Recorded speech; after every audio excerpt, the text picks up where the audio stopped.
আসসালামু আলাইকুম। আজকে আমরা দেখতে যাচ্ছি বাংলাদেশের একমাত্র সুপারফাস্ট এসএমএম প্যানেল smm/bd.com এ কীভাবে সাইন আপ করতে হয়, লগ ইন করতে হয় এবং অর্ডার করতে হয়। আমরা প্রথমে মোবাইলের গুগল ক্রোমে বা গুগলের যে কোনো একটা ওয়েবসাইট বা যে কোনো একটা ব্রাউজারে আসবো। ব্রাউজারে আসে প্রথমে এই যে সার্চ বার থাকে, এই সার্চ বারে আমরা লিখব smm/bd.com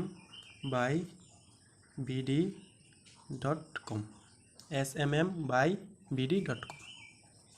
ঠিক আছে, চার্জ দেওয়ার সাথে সাথে আমাদের সামনে এই ইন্টারফেসটা চলে আসবে। এটা হচ্ছে আমাদের এসএমএম প্যানেলের first interface, log in interface.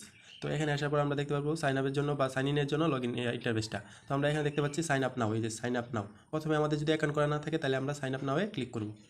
Sign আপে আসার পর আমরা দেখতে পাচ্ছি ইউজার নেম, ইমেল, পাসওয়ার্ড এবং কনফার্ম পাসওয়ার্ড। তো ইউজার নেমের কোনো সময় ফাঁকা দেওয়া যাবে না। মনে করেন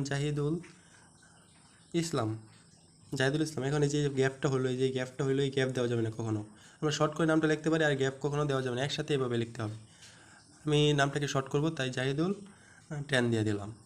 তারপর ইমেল জাহিদুল islam@gmail.com, ইমেলটা আমার দিয়ে দিলাম। তারপর পাসওয়ার্ড আমি আমার মতো করে একটা দিয়ে দিব। প্রথমে আপনাদের যেটা আপনার যা ভালো হয় মোটামুটি সিকিউরিটির মধ্যে দিয়ে দিবেন। তো দেখেন এই যে লেখা আছে আই হ্যাভ রিড অ্যান্ড এগ্রির মধ্যে যে টিক চিহ্নটা দিয়ে তারপর সাইন আপে ক্লিক করবেন।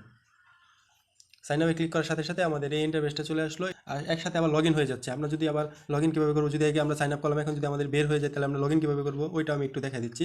মনে করেন এখান থেকে লগ আউট করলাম।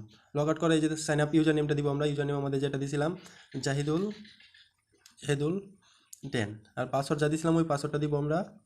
পাসওয়ার্ড দেওয়ার পরে যে সাইনিং এর চাপ দিলেই আমাদের কিন্তু আবার এইভাবে সাইনিং হয়ে যাবে। এইটুকু হচ্ছে আমাদের সাইন ইন অ্যান্ড সাইন আপের কাজ। এখান থেকে নতুন করে অর্ডার করতে পারবো। তো আমাদের প্রথমে কী করতে হবে, আমরা দেখা আছে ইউজার নেম, মাই balance, total order, Spain balance. তো আমাদের এখন কী করতে হবে, ব্যালেন্স অ্যাড করতে হবে। ব্যালেন্স অ্যাড কীভাবে করতে হয় এই ভিডিওটা আপনাদেরকে দেওয়া হবে। আমি একটু অ্যাড করে ব্যালেন্সটা অ্যাড করে অর্ডারটা কীভাবে করতে হয় ওইটা আপনাদেরকে এখানে দেখা দিচ্ছি।